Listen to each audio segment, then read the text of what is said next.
Vamos continuar no assunto, mas agora vamos ouvir o outro lado, com uma pessoa da base ao governo Jair Bolsonaro, a deputada Bia Kicis, do PL, aqui do Distrito Federal. Deputada, uma ótima tarde, muito obrigada por nos atender. Está me ouvindo bem? Sim, eu te ouço bem. Você me ouve bem também? Estou te ouvindo perfeitamente, deputada. Vamos lá, então. A resolução diz que o conteúdo falso pode ser retirado do ar de todas as plataformas onde estiver disponível de uma só vez, né? Antes, vamos lembrar aqui que era preciso fazer um pedido para cada rede social. Como que a senhora vê essa iniciativa do TSE, que praticamente garante a retirada em no máximo 2 horas, inclusive com o poder de polícia? Como que a senhora está analisando essa decisão, essa ação do TSE? Olha, eu acho que a questão principal não é nem o tempo, porque se você tem uma notícia que é uma notícia realmente mentirosa, comprovadamente mentirosa, que vai abalar. Aí eu não estou falando só nem da questão eleitoral, né? Você tem um caso, por exemplo, de um vídeo de sexualização infantil. Quanto mais rápido se retirar das redes, melhor, em tese.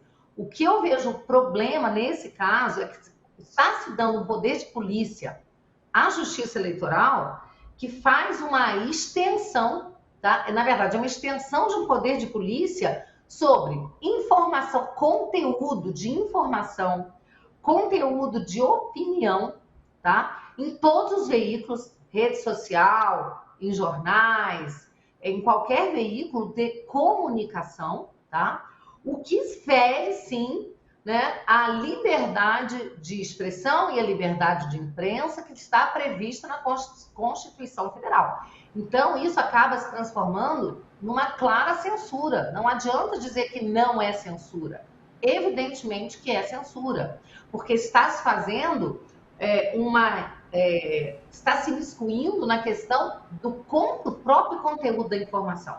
Então, o TSE vai editar as opiniões, né? Essa opinião aqui é considerada falsa, remove imediatamente.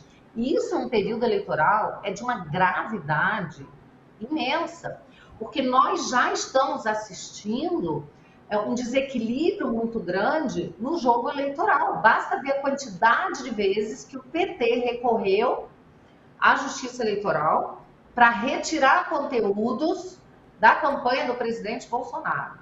E aí decorre disso daí um segundo problema dessa resolução. Hoje a campanha do Lula está preocupada com a repercussão negativa para a sua campanha perante os veículos de informação e de comunicação que têm reclamado, falado dessa censura. E aí, para os veículos e para o público em geral, quem é que está causando essa censura? É a campanha do PT, é a campanha do Lula. Quando você coloca que, de ofício, a Justiça Eleitoral vai poder fazer isso, basta alguém, qualquer pessoa entrar lá no aplicativo, né, e pedir a retirada, eles de ofício vão lá e retiram. Você tirou do PT o desgaste por essa censura, porque a verdade é que a Justiça Eleitoral não está nem um pouco preocupada com esse desgaste. Sim, Eles estão deputada. promovendo censura, provocando uma série de atitudes, né, ilegais, tá? E não estão preocupados. Mas a campanha do Lula, sim. Essa está preocupada com a repercussão negativa e essa resolução ainda tira do PT, da campanha do Lula, o ônus pela censura que eles estão fazendo. Eu gostaria de ouvir a opinião da senhora a respeito, porque o TSE também manteve a decisão do ministro Benedito Gonçalves, né, que determinou a abertura de investigação sobre o suposto esquema de desinformação nas redes sociais, que, segundo o ministro Alexandre de Moraes, vem crescendo neste segundo turno.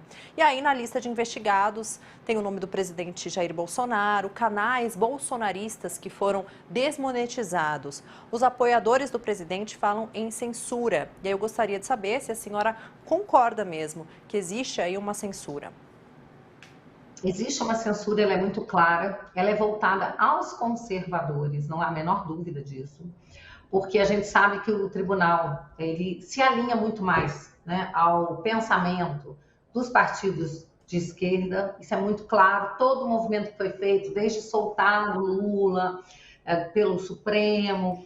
E aí o que acontece é o seguinte, nós parlamentares, nós temos imunidade parlamentar, a gente expressa a nossa opinião, e quando essa opinião ela é dissonante da opinião de alguns atores, né, do judiciário, eles taxam de desinformação.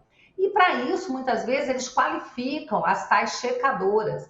Veja que existem checadoras de fatos que são mais alinhadas à direita, que mostram que fatos que são publicados pela esquerda são falsos, que os nossos fatos que a gente coloca são verídicos, que é uma opinião que está sendo contestada e não um fato, e ninguém dá bola para essas checadoras de direita, porque eles têm aqueles que são eleitos por eles, né, para as quais eles imprimem a credibilidade.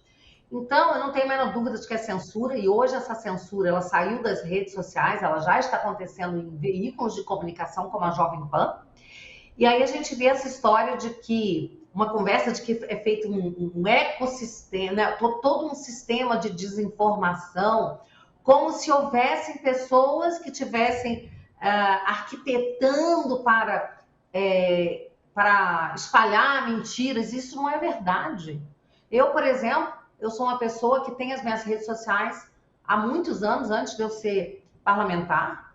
Sou uma parlamentar comprometida com pautas como a liberdade. Então, quando eu contesto um ato, um abuso de direito, um ato tirânico, isso não pode ser considerado fake news. E, no entanto, eu estou lá nesse inquérito.